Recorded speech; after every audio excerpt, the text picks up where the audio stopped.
ఆ సంఘటన దగ్గర ఉన్న ప్రత్యక్ష సాక్షులు కానీ అందరూ తెల్లవారుజామునే విచ్చలవిడిగా మద్యం సేవించగలిగిన పరిస్థితులు ఈ రాష్ట్రంలో ఉన్నాయనే దానికి ఆ సంఘటన ఉదాహరణ.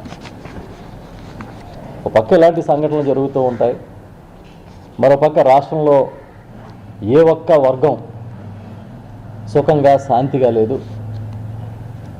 అన్ని రంగాల్లోని ఫెయిల్ అయిపోయిన ప్రభుత్వం వీటన్నిటినీ కప్పిపుచ్చుకోవడానికి జగన్మోహన్ రెడ్డి గారి మీద అవాకులు చవాకులు అబద్ధాలు తప్పుడు మాటలు తప్పుడు విమర్శలు చేయడాన్ని ఒక ఉద్యమంలాగా పెట్టుకున్నాం. కొన్ని ఎవరో మామూలు నాయకులు మాట్లాడారంటే అర్థం ఉంది. నాది 40 years ఇండస్ట్రీ, నేనే ఈ దేశంలో సీనియర్ ముఖ్యమంత్రి అని చెప్పుకునే చంద్రబాబు నాయుడు గారు ఇవాళ శ్రీకాకుళం జిల్లాలో ఒక మీటింగ్కి వెళ్ళి అక్కడ కూడా జగన్మోహన్ రెడ్డి గారిని చాలా తీవ్రమైన భాషతో విమర్శించారు.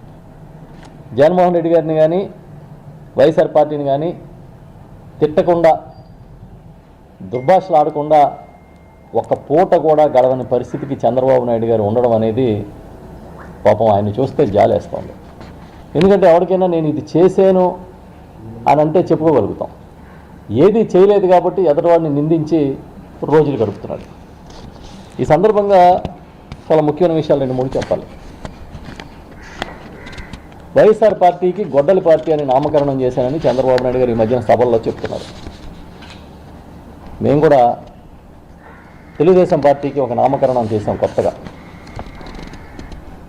టీడీపీ అని తీసేసి టీవీపీ అని పెట్టుకోమంటున్నాం.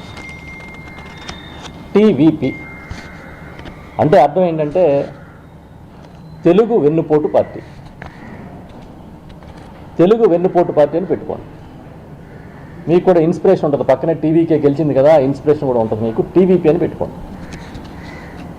వైఎస్ఆర్ పార్టీని గొడ్డల పార్టీ అని నామకరణం చేశారని సాక్షాత్తు ఒక ముఖ్యమంత్రి స్థాయిలో ఉన్న వ్యక్తి మీరు చెబుతూ ఉంటే ఇంకెంతకన్నా ఎక్కడ తెగజారిపోతారు మీరు? మీ టీవీపీ తెలుగు వెన్నుపోటు పార్టీ ఏ ఒక్క వర్గాన్నైనా సరే వదిలిపెట్టిందా?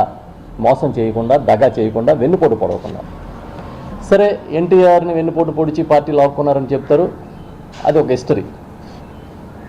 ఇదే కాకుండా మీరు పోటీ చేసిన ఏ ఎన్నికల్లో అయినా ప్రజలకు ఇచ్చిన వాగ్దానాల్ని తొంగలో తొక్కి వాళ్ళని వెన్నుపోటు పొడిచి మీరు ఓట్లు వేయించుకున్న తర్వాత